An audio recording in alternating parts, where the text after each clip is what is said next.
Hello and welcome to another tip on Maximo. I'm your host, Chris Winston from Projetech here in Charlotte, North Carolina. Today we shall take a brief look at Maximo 7.6 navigation for the Maximo 4 user.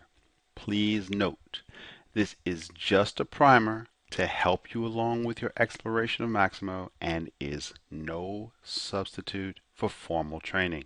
Remember, if you have any additional topics to request, please send an email to media@projetech.com. The move from the client-server environment to the web browser, along with 15 years of enhancements, has made the user experience a little bit different. This talks about some of the highlights, and it's mainly here for reference. You can come back to it. I'm actually going to go over much of this in the actual demonstration. Thing to keep in mind, it's all there. Well, almost all of it is there. It's just moved around. There are a couple things that are actually gone. The mode indicator, letting you know you're in query mode, typically what you get when you open an application, or in browse mode as you're looking at the records. That indicator is no longer present. Effectively, when you open an application in Maximo 7.6, you're in query mode anyway, unless you have a default query, in which case you're in browse mode because it will have run and displayed records. Control T is also a function that no longer exists. This allowed you, in the large grid screen, we have a number of columns. It would display the list. You could double click and it would bring it onto the screen. The functionality to do the same thing is present, just no longer using Control T. Let's take a look at a few more slides for remind us of version 4. The version 4 main menu. Module bar down the left side, and of course help available to you. Essentially a static menu. The module bar is really there to help you navigate from one module to another and then individual applications within that module. If we open up an application, in this case work order tracking, module bar is still present. And then we have, of course, our menus, our toolbar buttons, the individual tabs, and the tab interface is still present in Maximo 7.6, just handled a little bit differently. Essentially, you see your tabs once you start displaying records or once you select a record. And the other things that you'll see still present, the individual frames for data, job details, dates, scheduling dates, and things like that, the individual fields, and get it for finding field help, click in a field, and then of course, instead of F1 in version 4, it'll be Alt F1 because your keyboard shortcuts typically have been altered to work inside the browser and not conflict with the shortcuts that are present in the browser. There's a mapping essentially of what the new shortcuts are that's available to you in the online help in Maximo, which is extensive. If we take a look at a plans tab, essentially a secondary tab in an application typically has these grid type displays. And this again is of course where the Control T function was very useful when the grid actually had a number of fields, large number of fields extending out to the right, particularly around say PR lines, PO lines, issuing inventory, and so on. So that function is handled differently, just not using Control T, but still presenting it to you in the window to minimize the need to scroll left and right.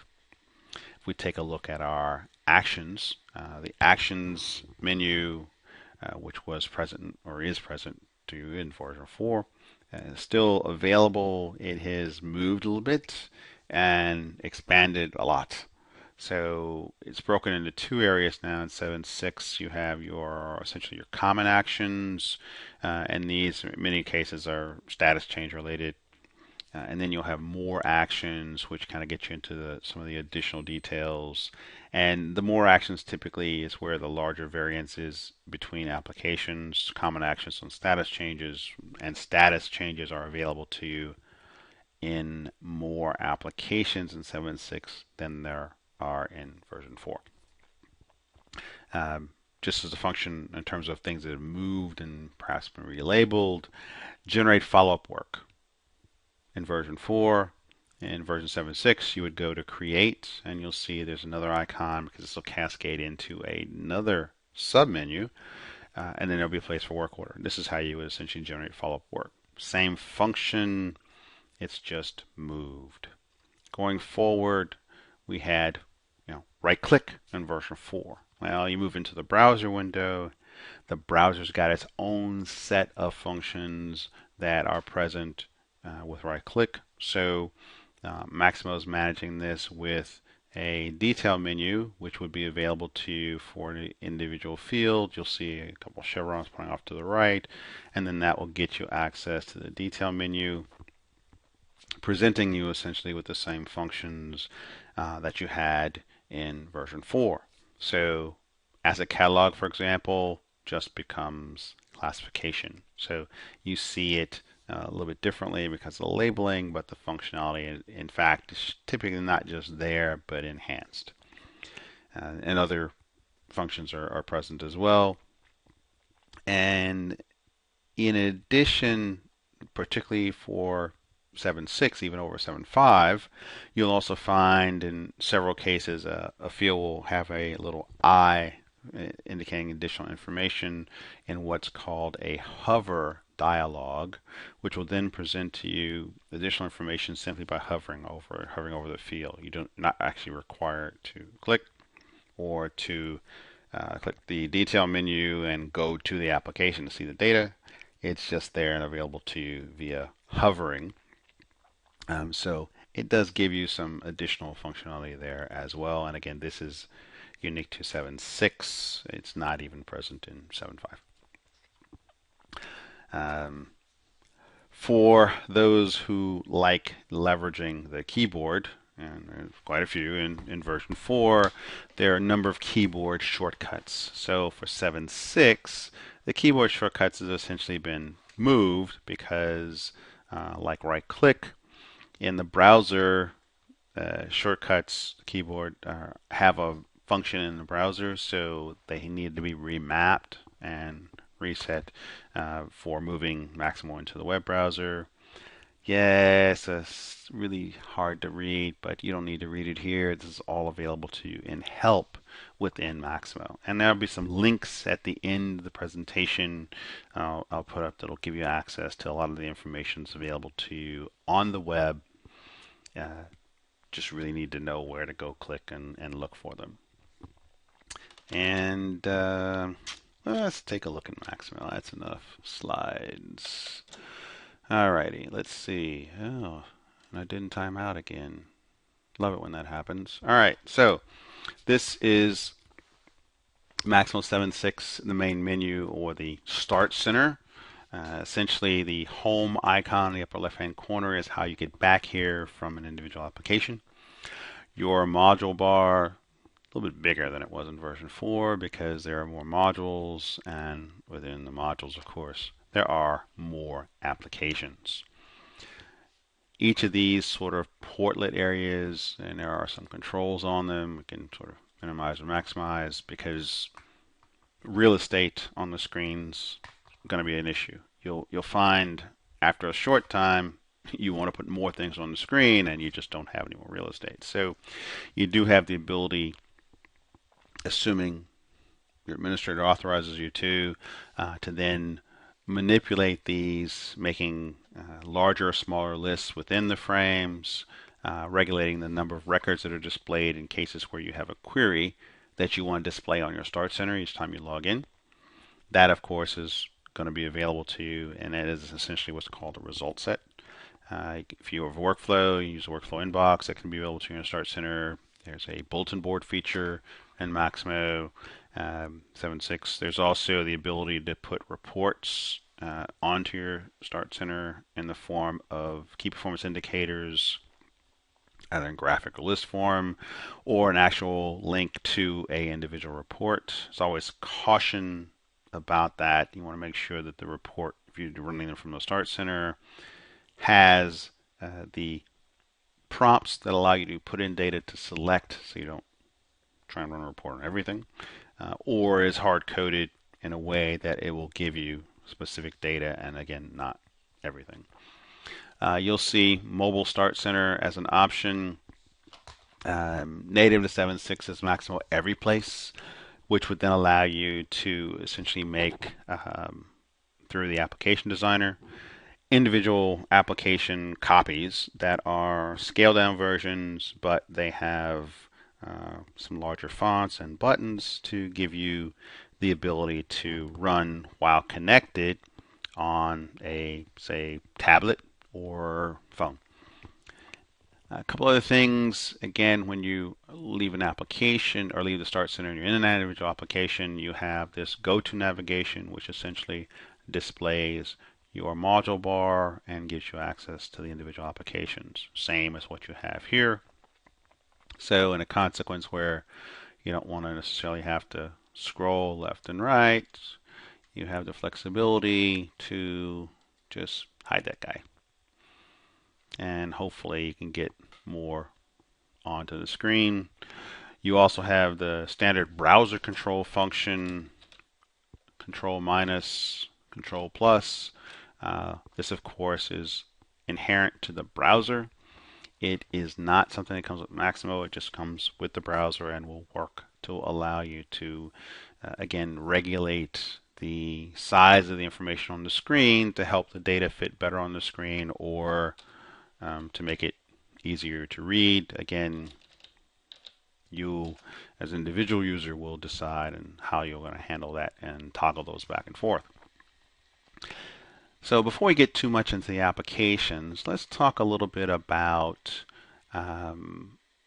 defaults, specifically application shortcuts. So in version 4, you had the ability to launch directly to an application, whereas in 7.6, you can set up as an individual user any one application that you might want to launch. And if you don't remember what the application names are, of course, you can use the select value. It'll bring you up a list of those that you have access to from a security standpoint, and you can set it. Then what will happen, this of course is the exit icon when you log in.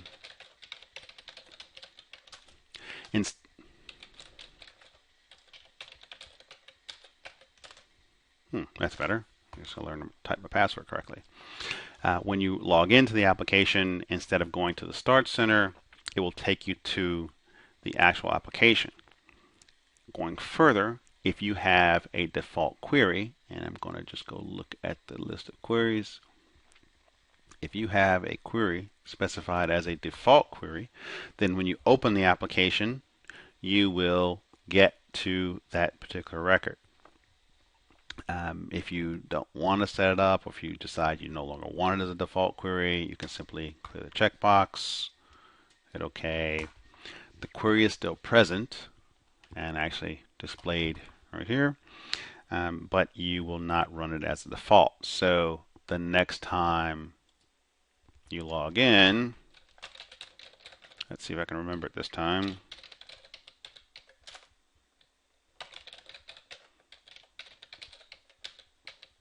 Clearly need practice with my own password. So now it'll bring us into the quick reporting application, again, which is my shortcut, but not run the query. The query is still available to me, and the way I run queries now, just find them on the list. And of course, if the list is unwieldy, which in your case, if you've been using Maximo 4 for a while, you probably do have a long list of queries, then the list will continue on down, and eventually you'll start to see a scroll bar appear, allowing you to scroll through the list. But again, you don't have the old navigation of having to go to the menu, individually do a selection, find the list of queries, and scroll through there. Now you can scroll directly within the application.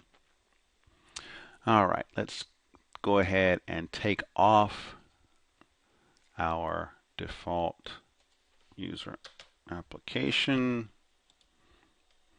and that way in the future we'll just come back, and I won't bother doing that. I'll just go back to the Start Center.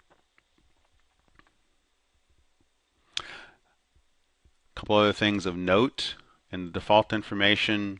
Maximo allows you to set up multiple organizations and sites within the same Maximo instance. It's very important, even if you only have the one organization and site, that you specify default insert site. That way, when you're creating records in the application, Maximo knows where to put them if they are org site based. If you do not have this information filled in, you will get an error. Say, for example, you're creating an asset. You don't have the default insert site in, you'll get an error, and you'll have to put it in anyway. Usually it's a one-time thing. Just put it in and you should be fine. If you do get that error, though, this is the place to come. Side navigation menu, you have some options here on whether or not you want to display it or hide it or use the settings from the security group. And of course, you have help. So the help icon will allow you to get into Maximo help. It's really important from a navigation standpoint. If you need help, go to the application you need the help for and then go to help. It will make it a lot easier for you because it'll take you directly to that help. So I'm going to run this query. Actually, I'm going to go ahead and take this portlet and just display these records. I have the option to now open the results set that I have in the application that the query is buried in, and then this will then take me into that application, in this case work order tracking, display those records. Mainly I really wanted to get here just to show you that when you go to help, you have your main help, of course, and then the second choice is always application help. So what this will allow you to do, and open another tab, and give you additional information about that particular application and the help details that are there. More importantly, scrolling you through, there's an actual menu here. There we go. Scrolling you through from the start through all of these individual tabs and subtabs to take you into the actual help that you're looking for. Additionally, whenever you're in an application and there's advanced search, you will have view search tips, which are there to help you query. And this will give you some additional help that is specifically generated and designed to cover things around building queries. So using examples, using the wildcards, navigating hierarchies, things like that. These are things that are essentially the common areas for searches. Again, this is part of help, but more importantly, rather than you having to navigate and find this from the main menu, using the icons present in the application helps you scroll through and get to the specific area that you're looking for. So help reminders, you need help, go to application, you need help first, then go to help, and then in any case in any application where you need query help, under the advanced search, you'll have the ability to do search tips. A couple other things with regards to advanced search. So when you, actually let me go ahead and display all records. All records and all bookmarks are queries that are available to you in each application. And what you have available to you differently from version 4, you no longer have full screen query mode. So you enter an application, you have a list tab, you run a query, you're in, and essentially now we're in browse mode. We can look at individual records. Advanced search is here, among other reasons, to give you more fields. Because right now we just have a few fields that we can put in search criteria in. So I can say equal, and equal sign just speeds up the query and finds the exact match. And again, that's in the search tips. That would be there as well. You can, of course, use a select value, which is the magnifying glass, the choices that you may have that you're interested in, and you can use that as well. And you can select more than one. Run this magnifying glass to filter the table. And again, the query runs, and I get a modified list now. Instead of 450 records, I'll more than likely get more because I added and widened essentially my query criteria. Now, the advanced search then gives us more search fields upon which to do a query. Um, for starters, we have a few fields over here on the right. The data that I entered. So sometimes I may use several fields to run a query, and I want to go ahead and clear them and kind of start off at my sort of baseline. Button down here at the bottom, Restore Application Defaults. Click on that, and a few fields should fill in. If you have a default query, this then takes you back to that default query. So keep that in mind if you do have one in place. Some things that are different: class, site, history, and is task. So we'll go over those specifically. Class, mainly it's going to really just give you work orders and activities or tasks. If you do get into an implementation where you're using more advanced features, then you may actually alter this, but for most people, the defaults here will be what you'll use. Site will be your default insert site. It will copy into and generally fill into this field. But if you have other sites that you access, you can change it. History. So in version 4, when you were setting your defaults looking at current or historical records, this is essentially the same thing. History of no, in case of work orders, well, no would exclude closed and canceled, as well as that history. A yes would incorporate those, and simply getting rid of it will show you everything. Is task. So keeping in mind, in version 4, you didn't really have task work orders. They were just tasks attached to the work order. In 7.6, all those tasks on each work order become work orders. They get a reference work order number, and they exist in the work order table. But to retain the sort of behavior that you had in version 4, the default on displaying tasks is no. And as a consequence, things should look about the same if you're upgrading your data from version 4 to version 7.6. And then you will no longer see these tasks, for example, that are showing up here.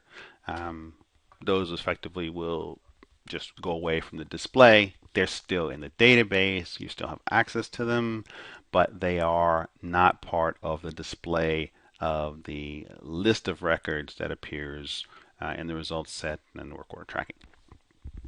A couple of additional features that are present are hierarchy searches. So I'm going to restore application defaults again. And let's say I want to look at a location. So I have the drill down is still present and available. I can look at the drill down and navigate up and down the hierarchy and display children, display other systems as well, and then navigate up and down to whatever level of detail is appropriate for the search at the time. If I select an individual record by clicking on the label as opposed to the blue square actually returns the data to the field. But if I just click on the label, I'll see what's going on with that location. It says no assets for this one. Let's see if I find somebody that has assets. None there. Let's see. Emergency generator. Of course, I find the hierarchy with no assets listed. Here we go. Main boiler. I know we got a pump in here. There he is. And then that'll tell me. What? Oh, no pump? Oh, wait. There's an asset. There it is right there. So I can see. Yeah, so I see the asset and then, of course, the child as well. So I can navigate and show the path at the top. Essentially, the navigation you had in 7.6 is still present. You had in 4 is still present in 7.6. So if I select the boiler and put the boiler in the location and hit find, I find work orders assigned where, or work orders that are present where the boiler is the location. If I, however, put boiler in location hierarchy, search, then when I click find, I should get a larger number, because what it's doing now is it's using the ancestry of the boiler and showing all the child locations as well as assets attached at those locations where there are work orders. And for those of you who are experts of structured query language, I'm sure you may be writing this query in version 4. You can write it in 7.6. But in general, because the syntax is kind of messy, and some of this is just already here, your site ID and class and things like that. But the location hierarchy search is somewhat complicated in terms of its syntax. So what I recommend highly is using Maximo to do the heavy lifting when you're writing a query. And then if you want to tweak it once you get into the application, feel free. All right, so if you know an exact record number, even when not displayed on your list, you can, of course, just type in the number. And that, of course, will then take you directly to that record. So essentially the details that you had before you still have, and you have a great deal more. More fields that are available within the application, probably more, yes, definitely more dates. And of course, as you deal with the plans and the plans tab, and you have additional details that are there or present, the Control T function's not there, but you have this View Details option, which you'll see in all of these grid type windows. And clicking on that, and then that will display the additional things that may have appeared to the right, and they'll just appear below so that you still have access to them, and hopefully they will be inside the window where you don't have any left-right scrolling. I'm not saying it's going to go away, because odds are you're going to modify the application, you're going to add additional fields, but by default, the application themselves, the field labels appear above the data fields. So this should help in minimizing the left-right scrolling. But again, depending on modifications you make, and pretty much everyone makes modifications to Maximo, you will have other choices. So that in mind, that's essentially your Control T type functionality that has been made available, still just a little bit differently managed. More tabs than you had before, of course, as you have the application grows and picks up more data, more fields, more functions. Couple other things to cover. Let me make sure. I'm just going back, look at the list here. And we talked about default queries, advanced search, and the flags. Yes. Okay, so I think I've pretty well covered the basics. Back. Oh yes, hyperlinks. So if I navigate away and I go to the assets application. I talked a little bit about this earlier, but I won't go over it again because I forgot one additional step. And if I'm in the assets and I want to go further and I go look at locations, and this is something you could do in Maximo 4 as well. You can kind of continue this along as long as you have the go-to option available to you elsewhere. So, a couple of things. First, there may be frames in the application that have data that you don't display. You don't have anything there. So from a real estate standpoint, if you need to get out of your way, you'll have a toggle there. If globally you need to get out of your way, you should contact your administrator and recommend that they hide it or remove it. It can be set up in the application where it displays compressed like this, or it can just be removed. You can always add it back later if you decide to go ahead and use that function. Second, your return function, of course, will take you back one application at a time. But we've gone from work orders to assets and locations, which sort of laid our breadcrumbs out here in the upper left-hand corner. If I want to just hop right back to work order tracking, I can just click on the icon and it'll take me back to work order tracking directly onto the record that I was looking at. So again, your navigation features, they're still here. Create work order, that gets you your follow-up work order. Again, the functions are still here, just things have moved around a little bit.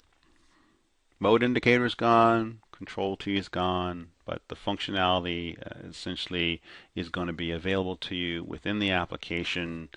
You just need to know how things have moved around. And with that, I need to share some links. Let's see. So here we go. So these are a number of reference links that take you back to some documentation. There's another presentation very much like this if you are only going to Maximo 7.5.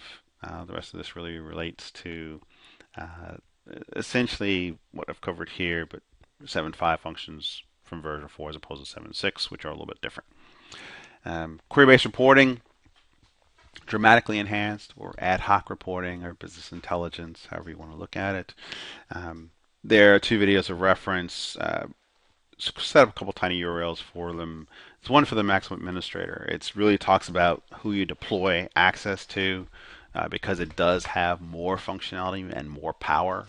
So there's more understanding that's required. And there's another link here that just kind of takes you through what IBM has done is created a number of these videos available on YouTube. Just consolidated them into a list, makes it a little easier to find. Because again, there's so much documentation available to you on Maximo.